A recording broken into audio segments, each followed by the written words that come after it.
Friends, Shri Madvirat Pothuluru Veerabrahmendra స్వామి వారు మొదటిసారి కాలజ్ఞానం రాసింది ఈ గుహలోనే.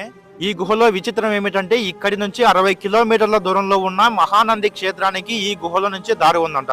ఒక్క మహానంది క్షేత్రానికే కాదు, ఈ గుహలో నుంచి దాదాపు 14 క్షేత్రాలకు దారులున్నాయంట.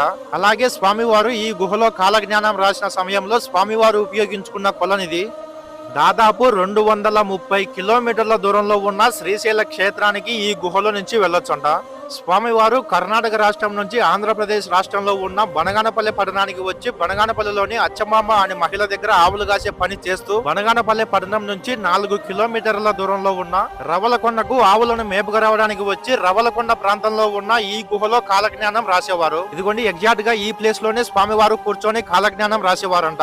ఈ గుహలో ఉన్న ప్రదేశాలన్నీ ఒక ఫుల్ వీడియోలో చూపించాను. ఆ ఫుల్ వీడియో లింక్ నేను యారో చూపిస్తున్న దగ్గర ఉంది, క్లిక్ చేసి చూసేయండి.